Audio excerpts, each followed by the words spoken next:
Welcome to The Explainer. Today, we're diving into the big ideas from the best-selling book, The Leadership Challenge, to figure out how regular people just like us can do truly extraordinary things. So the book kicks off by asking this really big question. We have this image of leaders as these larger-than-life figures, But is that the real story? Or is there something, I don't know, more accessible, more human, that actually defines what great leadership is all about? And right out of the gate, the authors just kind of blow up our biggest myths. The whole point of the book is this: leadership is not some magic quality you're born with, and it is definitely not just for the folks with fancy titles.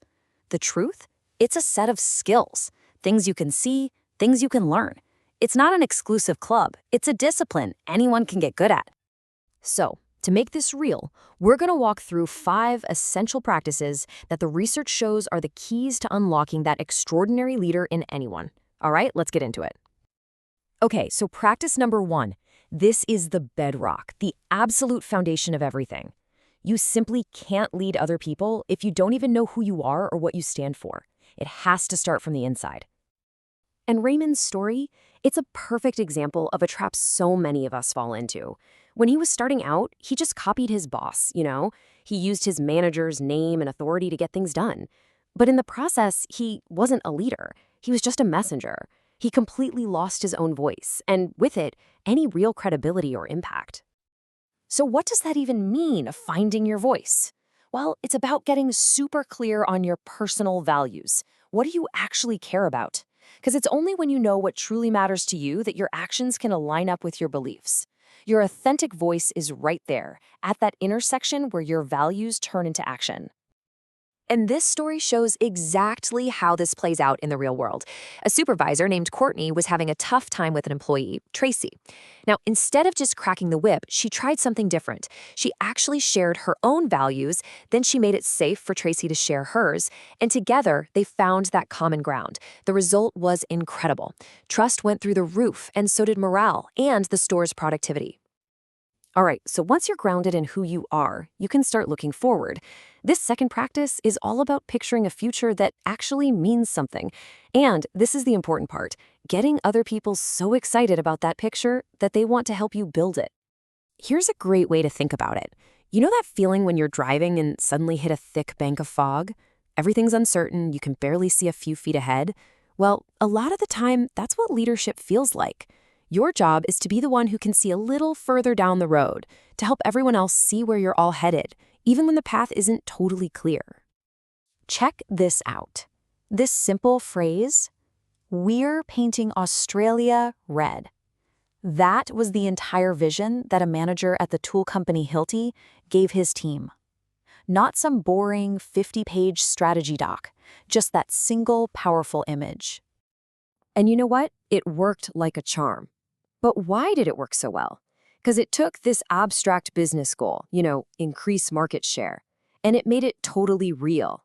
Every single person on the team could literally picture Hilti's bright red tools showing up on every job site, replacing all the other colors. It was visual, it was tangible, and it was a mission that got everyone fired up. Okay, so a vision is great, but it's just a dream without some action, right? This brings us to our next practice. Great leaders don't just sit back and accept the way things are. No way. They are constantly looking for ways to shake things up, to innovate, and to grow. They challenge the status quo. This story about Catherine's project at Pivotal Software, it just nails this mindset. See, the old way to do an HR project was to lock yourselves in a room, come up with a perfect solution, and then force it on everyone. But her team did the complete opposite. They started with a guess, an idea.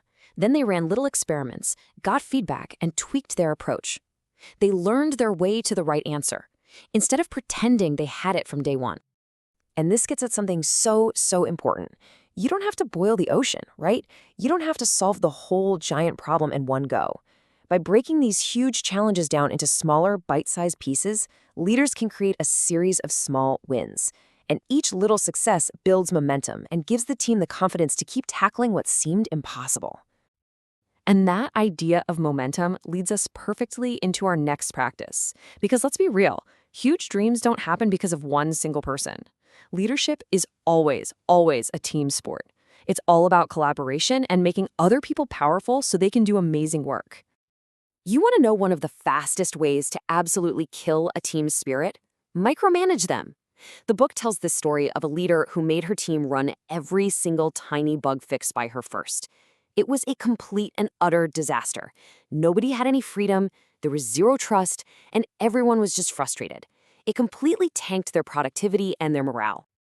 But then you have this. This is the complete opposite, and it's brilliant.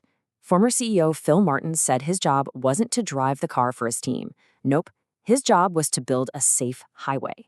He set up the guardrails, the boundaries, and then he trusted his people to drive as fast as they could inside them.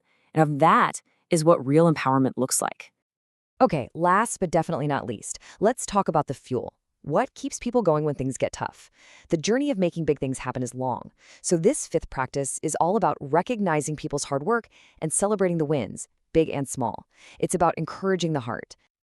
This story about Anita and her two different managers, wow, it's such a powerful contrast. One manager saw her pull off this massive achievement, and his response was a cold thank you note left in her mailbox. It just made her feel like a number. But her other manager gave out awards for things like courage and being supportive and delivered them with these personal, emotional speeches that made the whole team feel like they were part of something truly special. And that's it, right there. That's why getting personally involved is so critical. As Beth says here about her manager, Joe, getting that personal recognition from her meant more than any formal award could.